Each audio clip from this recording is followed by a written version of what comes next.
지난해 정기국회에서 논의되다가 해당 부처와 관련 업계의 세율 조정을 이유로 잠시 미뤄진 시멘트 지역자원 시설세.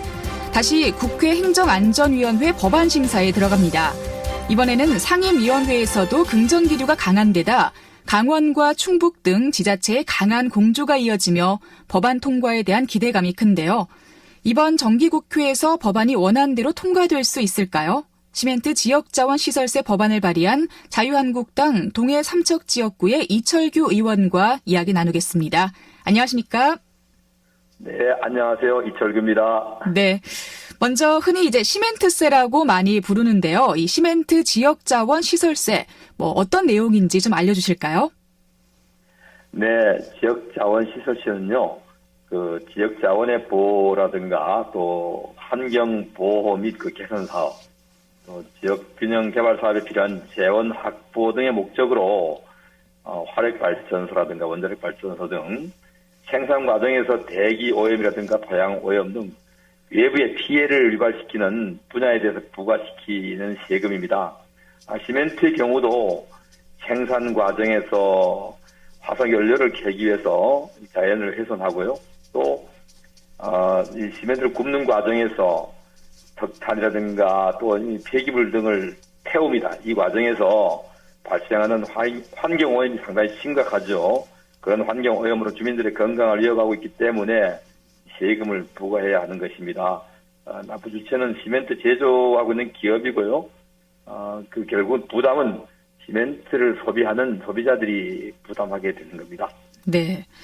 이 시멘트세가 이제 그 생산 지역의 어떤 환경 피해 또 주민들의 외부적인 건강에 피해를 입히기 때문에 걷는 세금이라고 하면 이제 걷어들인 세금을 반드시 환경복구에 사용을 해야 하는 건가요? 그렇지만은 않습니다. 환경복구에도 쓰이지만은 이외에도 인근 지역 주민들의 건강 지원 사업이라든가 또는 그 지역의 균형 개발 사업에 사용이 가능합니다.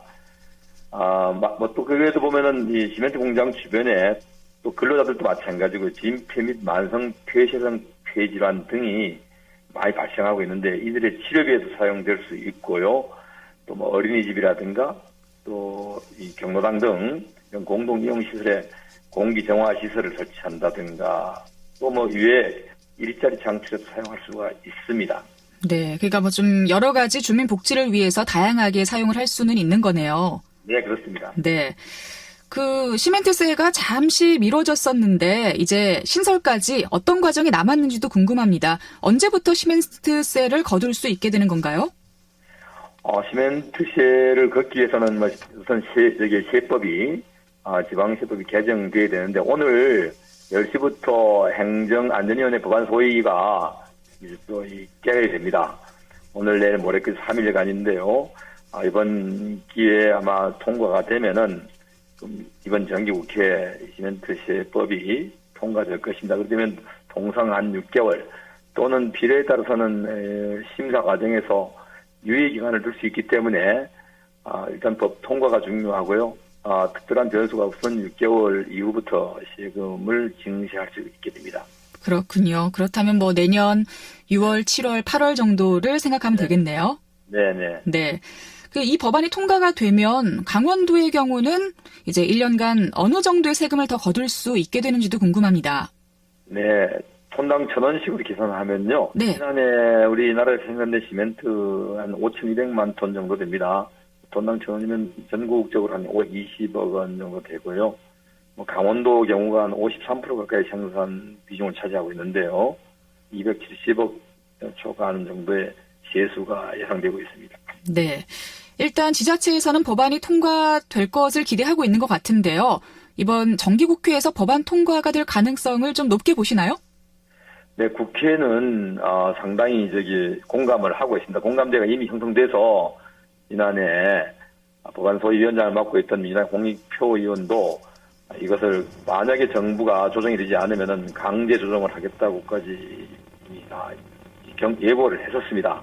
다만 정부 일부 부처에서 좀 업계의 부담이 가중되지 않느냐라는 논리로 좀 안식을 표하고 있는데요. 아마 이번 기회는 어떤 결론이든 날 것으로 기대하고 있습니다. 네. 그런데 만약에 정기국회에서 이번에 법안이 통과가 되지 않으면 어떻게 되는지도 궁금해요. 뭐 또 다음 기회를 기다려야 하나요? 네, 이번 회기가 12월 10일까지입니다. 그렇기 때문에 일단 12월 10일까지이기 때문에 오늘 내일 모레 사이에 거의 통과가 되면은 정기국회에 통과될 가능성이 상당히 높고요. 네. 만약에 이번 기회가 안 된다 하더라도 아직까지 이 심사 중인 법안들이 많기 때문에 임시국회가 또 있긴 있습니다. 그래서 어떻든 간에 이번 기회에 국회가 어떤 결론을 내든 간에 내주는 것이 국민들에 대한 도리라고 생각합니다. 네. 그런데 지금 우리나라 시멘트 업계의 경우에는 뭐 건설 경기 하락, 또 수출 부진, 그래서 여러 가지로 경영에 어려움을 겪고 있는 상황인데요. 이번 시멘트제 신설로 더 어려워지는 건 아닌가 하는 생각도 들어요. 업체에서는 좀 어떤 분위기인가요? 업체는 상당히 조직적으로 반대하고 있습니다. 어느 기업이든 또 개인이든 간에 부담이 주어지는 것을 갖다가 동의하고 좋아할 유기체는 없을 것입니다. 다만, 이 시멘트세 부과로 인해서 업계가 어려워진다. 이것은 낭설입니다. 지역자원시설세가 부과되면은 시멘트 구매 가격이 일부 올라갈 것입니다. 근데 그 상승률은 1.5% 전후고요. 또, 우리와 달리 또 지금 건설업계 이야기까지 거론하고 있는데 아파트 30평대 아파트 한 채를 건축하는데 만약에 이번 시멘트세가 부과되면 약 2만 원 정도가 더 추가되게 됩니다. 네. 이것을 가지고 소비자의 부담이 가중된다. 또 업계가 어려워진다는 것은 전혀 근거 없는 낭설에 불과하다. 오히려 그동안 50년 이상 시멘트 생산으로 인해서 여러 가지 불이 또 피해를 본 인근 지역 주민들에 대한 도리가 아니라 생각합니다. 이제는 우리 국민들이 지구상에서 제일로 저렴한 비용으로 시멘트를 사용하고 있습니다. 중국보다도 우리가 더 쌉니다. 일본의 절반 값밖에 안 됩니다. 네. 이것은 바로 우리 시멘트 제조사들이 인근 지역 주민들의 희생 위해서 초과 이윤을 누려왔다. 이것을 갖다 입증하는 반증이고요. 또 그 이윤이 소비자들에게까지 이렇게 초과 이윤을 안겨줬는데요. 그 중에서 아주 일부분이라도 이 시멘트 공장 주변에 피해를 입는 주민들에게 보존적 차원으로 돌아가야 한다는 것이 사회적 공감대를 이루고 있지 않나 생각합니다. 네, 알겠습니다. 자, 이제 이 법안을 우리 이철규 의원님께서 직접 발의를 하셨는데요. 또 잘 통과가 돼서 어떻게 진행이 될지 저희도 지켜보도록 하겠습니다. 자, 오늘 심층 인터뷰 동해 삼척지역 이철규 국회의원과 함께 이야기를 나눠봤습니다. 고맙습니다. 네, 감사합니다. 네, 시멘트 생산량 1톤당 1,000원의 세금을 이제 지방세로 걷어들이는 거죠. 시멘트 지역자원 시설세. 이제 강원도에도 아주 큰 세수 증대가 기대가 되는데요. 좀 지방재정에 도움이 될 것 같습니다. 그리고 또 만약에 통과가 된다면 또 주민 건강을 위협하는 산업인 만큼 주민들의 건강과 복지를 위해서 요긴하게 쓰일 수 있기를 기대를 해보겠습니다. 11월 19일 화요일 라디오 동서남북 오늘 순서는 여기서 마칩니다. 지금까지 기술 반창우, 구성 정재희, 진행의 김서영이었습니다. 함께해 주신 여러분 고맙습니다. 저는 내일 다시 인사드릴게요.